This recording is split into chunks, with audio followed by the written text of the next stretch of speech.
Vous voyez, il y a des thématiques qui se dessinent au final. À vous la parole.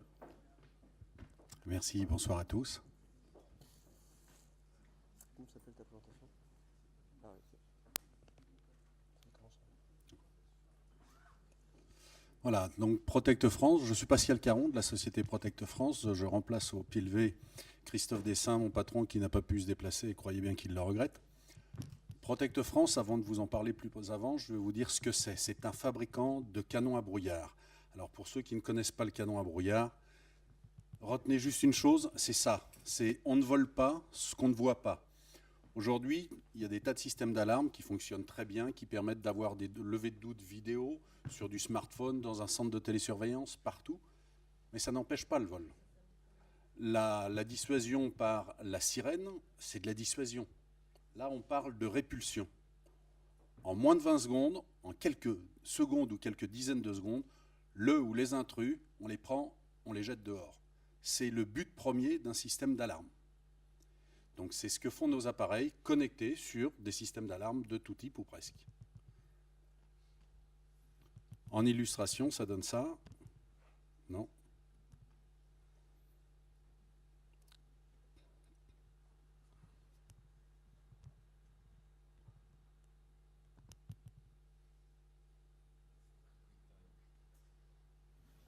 Il veut toujours pas. Ouais, je suis...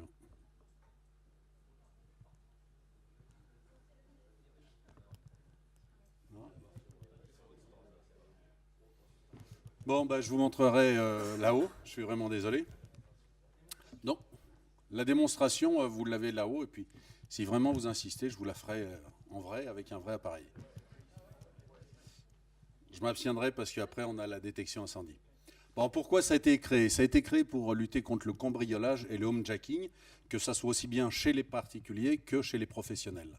D'accord? En proposant bien sûr une action répulsive et immédiate. Comme je vous ai dit, le cambrioleur, on le prend, on le jette dehors. C'est la mise en fuite systématique de l'intrus. On n'a pas jusqu'à ce jour de vol réussi quand l'appareil était proprement installé et qu'il a fonctionné normalement. En proposant une réponse adaptée, c'est-à-dire que c'est bien de faire de la répulsion, mais il ne faut pas que l'utilisateur, s'il fait une fausse manip, soit incommodé, ou alors il ne faut pas qu'en cas de déclenchement, ça pose des problèmes. Donc on n'a aucune trace, aucun résidu, aucune nuisance. On est labellisé pour être installé dans des commerces alimentaires et dans tout type de RP. En proposant une réponse légale, donc c'est-à-dire quelque chose d'une innocuité totale vis-à-vis des êtres humains, vis-à-vis des animaux, vis-à-vis de l'environnement. On équipe, je vous ai dit, des commerces alimentaires, on équipe des commerces, des salles serveurs informatiques où il y a de l'électronique très pointue. Enfin bon, à aucun moment on ne nuit à l'environnement dans lequel on évolue. Protect, c'est une société basée au Danemark et qui est présente dans 50 pays dans le monde. C'est le leader mondial par la sécurité du brouillard. Recherche et développement donc au Danemark à Aarhus. On a bien entendu tout ce qui est support en interne. Et plus de 60 000 installations déjà réalisées. Protect en France, là aussi on est leader sur le marché, avec environ 50% de part de marché. On est basé à Senlis, au nord de Paris. Notre canal de diffusion, c'est auprès des installateurs, auprès des intégrateurs. On travaille avec des professionnels de l'alarme. Tout récemment, on est rentré, on a commencé à travailler aussi, parce qu'on ne touchait pas tout le monde, on a commencé à travailler avec un distributeur de matériel de sécurité, qui est la société Septam, que certains connaissent sans doute. Pour former nos installateurs, eh bien, on leur propose des sessions en e-learning, et puis on leur propose des tas d'outils qui leur facilitent la vie en termes de montage. On a bien entendu tout ce qui est hotline en interne et on a un support technique mobile, c'est-à-dire avec des techniciens qui bougent au nord et au sud de la France. On est sur un marché de niche, puisqu'on représente 2,5 millions de chiffre d'affaires alors qu'on travaille sur l'ensemble de la France. Et on est une équipe de 10 personnes. Et on a un site détaillé, bien entendu, avec des vidéos qui marchent. Et bien entendu, on a aussi un site e-shop qui permet à nos clients partenaires d'accéder directement à leurs achats et à leurs prix. Une gamme de 7 appareils Cet appareil, pour répondre aux différents volumes dans lesquels on doit travailler, le plus petit va remplir de 5 à 20 mètres carrés, typiquement utilisé dans une salle coffre, dans une salle serveur, dans des endroits comme ça. Et à l'autre bout de la gamme, un appareil qui est capable d'envahir de fumée en une minute, enfin en moins d'une minute, 400 mètres carrés sous 2,50 m de plafond. Et l'ensemble de ces appareils sont, on en parlera après, installables en réseau. C'est-à-dire que vous allez dans une grande surface multimédia telle que Boulanger, qui font partie des clients chez lesquels nous sommes référencés, enfin chez les utilisateurs, ce n'est pas nos clients directs, chez lesquels nous sommes référencés. Levez la tête et au-dessus des rayons multimédia, pas au-dessus des rayons robots ménagers, vous verrez nos appareils. Donc aujourd'hui, bien entendu, nos appareils sont connectés, c'est-à-dire que chaque appareil peut être muni aussi bien d'une carte IP qui permet à l'installateur, au mainteneur de faire un télédiagnostic de l'appareil, et on a bien entendu la possibilité d'avoir plusieurs appareils en réseau sur l'IntelliBox. La multicard permet à une station de télésurveillance de gérer d'éventuels défauts, et une API qui a été développée mais qui n'est pas assez répandue à notre avis, permet à un télésurveilleur de pouvoir activer depuis son pupitre le déclenchement du canon à brouillard. Aujourd'hui, il se fait en automatique, mais dans certains pays, il se fait depuis le pupitre de l'opérateur de télésurveillance. C'est-à-dire que ça le permet de le faire de façon plus précoce. Cette IntelliBox, je vous parlais de faire un réseau. Aujourd'hui, on a une IntelliBox qui est connectée à un système d'alarme. On part en bus RS485, donc juste une paire torsadée. Et puis on va attaquer, comme un réseau incendie, là, le premier canon, le deuxième, le troisième. Et si à un moment on ne peut pas passer du bus parce qu'il y a de la VRD, parce que je dois aller de l'autre côté de la rue, eh bien dans ce cas-là, je peux passer avec un bus radio. Et là, je repars en bus filaire après. On peut sur une même box, enfin, qu'on appelle nous l'IntelliBox, on peut brancher jusque 16 canons à brouillard. Et après, on peut installer d'autres box autour de la centrale. Donc, nos canons à brouillard sont connectés bientôt à un cloud, de manière à pouvoir avoir plus de liberté, à ne plus travailler en IP fixe comme nous le faisons à l'heure actuelle. D'accord ? Ça nous donnera plus de possibilités. Merci pour votre attention et désolé que cette vidéo ne puisse pas fonctionner.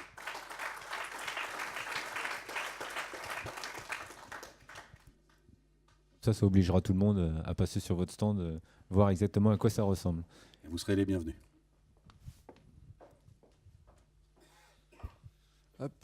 Sébastien Ciano, j'avais une question. Est-ce qu'il y a une date de péremption sur les cartouches?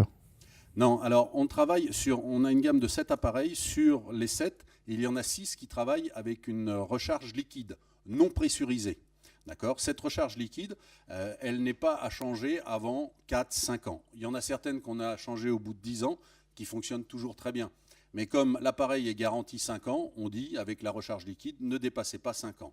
En ce qui concerne l'appareil, le seul appareil qui est muni d'une cartouche, cette cartouche est valable 4 ans.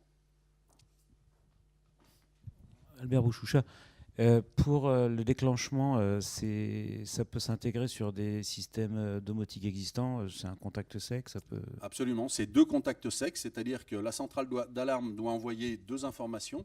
Une première information comme quoi elle est armée, donc quand l'utilisateur s'absente.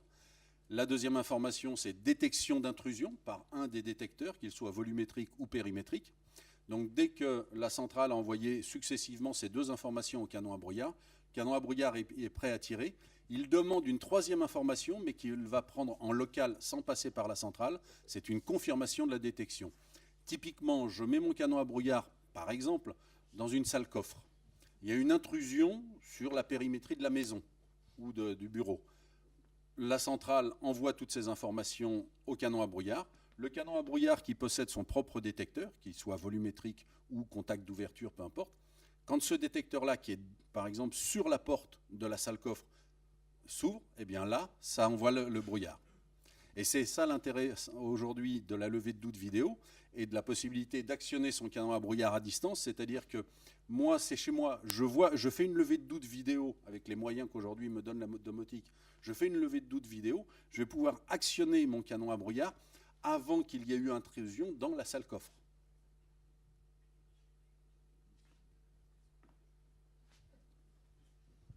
Ça réfléchit là. On est un petit peu dans le brouillard là. Une petite question. Donc le brouillard, il s'épaissit là, très bien. Combien de temps ça dure avant que le voleur il puisse y voir quelque chose? Alors, le voleur, ce que je lui recommande surtout, c'est d'être parti. Et dans toutes nos notices d'installation,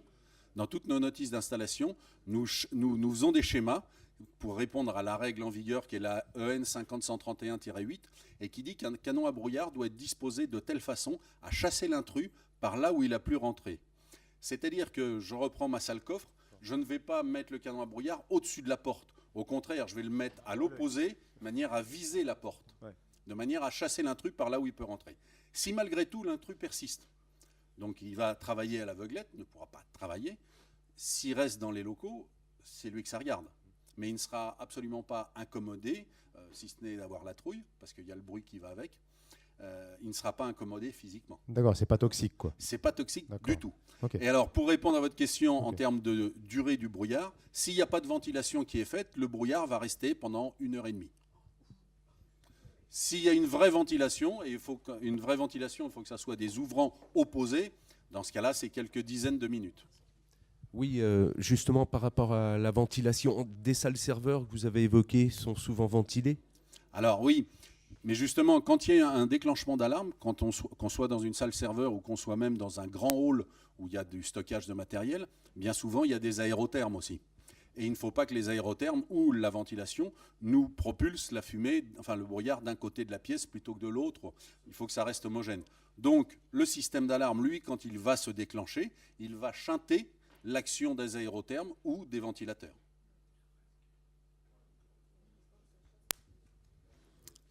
Merci beaucoup. Merci à vous tous. Je pense que vous avez